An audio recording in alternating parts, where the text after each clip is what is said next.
T20 world cup champion గా Ireland గడ్డ మీద అడుగుపెట్టిన భారత జట్టు తొలి టీ20లో పరువు తీసుకుంది. బౌలింగ్ లో ఫ్లాప్ అయిన భారత జట్టు బ్యాటింగ్ లోనూ ఫెయిల్ అయింది. 183 పరుగుల లక్ష్య ఛేదంలో 18.5 ఓవర్లలో 148 పరుగులకి ఆలౌట్ అయింది. దీంతో 34 పరుగుల తేడాతో ఓడిన భారత జట్టు ఐర్లాండ్ చేతుల్లో మొట్టమొదటి పరాజయాన్ని మూటగట్టుకుంది. 183 పరుగుల లక్ష్య ఛేదంలో మొదటి ఓవర్లో 16 పరుగులు చేసింది భారత జట్టు. అయితే రెండో ఓవర్ తొలి బంతికే సంజు శాంసన్ అవుట్ అయ్యాడు. కేవలం 5 పరుగులు చేసిన సంజు శాంసన్ పెవిలియన్ చేరాడు. ఇక కెప్టెన్ గా మొట్టమొదటి మ్యాచ్ ఆడుతున్న శ్రేయస్ అయ్యర్ 7 బంతులు ఆడి 3 పరుగులే చేశాడు. ఇషాన్ కిషన్ కూడా 1 పరుగే చేసి నిరాశపరిచాడు. టాప్ ఆర్డర్ ఫెయిల్ అయిన అభిషేక్ శర్మ హాఫ్ సెంచరీతో ఒంటరి పోరాటం చేశాడు. 20 బంతులు ఆడిన అభిషేక్ శర్మ 7 ఫోర్లు 2 సిక్సర్లతో 50 పరుగులు చేశాడు. ఆ తర్వాత కూడా ఏ ఒక్కరు ఆదుకునే ప్రయత్నం చేయలేదు. శివన్ దుబే 25 పరుగులతో పర్వాలేదనిపించిన మిగతా వారంతా అటొచ్చి ఇటు వెళ్లిపోయారు. ఐర్లాండ్ బౌలర్లు కట్టుదిట్టంగా బంతులు వేసి టీమిండియా బ్యాటింగ్ ఆర్డర్ ని కకావికలం చేశారు. కనీసం చివరి వరకు పోరాడలేకపోయారు. టాస్ ఓడి తొలుత బ్యాటింగ్ చేసిన ఐర్లాండ్ జట్టు 9 వికెట్లు కోల్పోయి 182 పరుగుల భారీ స్కోరు చేసింది. ఐర్లాండ్ కెప్టెన్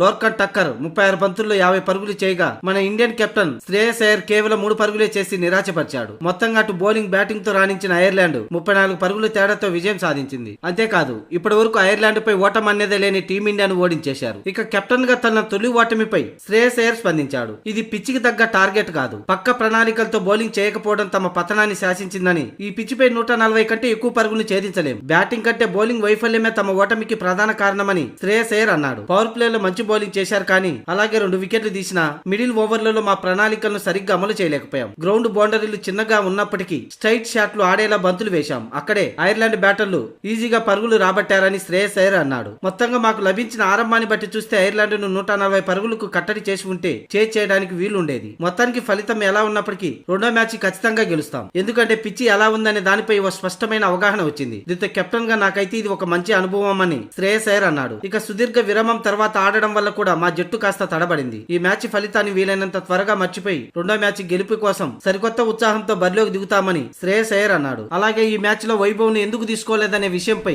టాస్ సమయంలో శ్రేయస్ అయ్యర్ వివరణ ఇచ్చాడు. టీ20 వరల్డ్ కప్ లో మంచి ప్రదర్శన చేసిన సీనియర్ ప్లేయర్ల వైపే మేము మొగ్గు చూపాం. అయితే ఖచ్చితంగా టైం వచ్చినప్పుడు వైభవ్ కు అవకాశం దక్కుతుందని శ్రేయస్ అయ్యర్ అన్నాడు. కాగా టీమిండియా బ్యాటింగ్ లో వైఫల్యం చెందిన బౌలింగ్ లో మాత్రం ఓ 2 ప్లేయర్లు సర్వనాశనం చేశారనే చెప్పాలి. కెప్టెన్ శ్రేయస్ అయ్యర్ అన్నట్లుగా పిచ్చి 180కి తగ్గది కాదు. అందుకు టీమిండియా బౌలర్ల వైఫల్యం కూడా ఉంది. ఎందుకంటే 4 ఓవర్ల బౌలింగ్ కోటాలో ప్రసిద్ధి కృష్ణ ఏకంగా 57 పరుగులు ఇచ్చాడు. అలాగే వాషింగ్టన్ సుందర్ వేసిన ఒకే ఒక ఓవర్ లో 19 పరుగులు ఇచ్చాడు. ఇలా ఈ ఇద్దరు చెత్త బౌలింగ్ కారణంగా ఐర్లాండ్ సాధించిన 182 పరుగుల్లో సగం స్కోర్ ఈ ఇద్దరు బౌలింగ్ లోనే కొల్లగొట్టారు.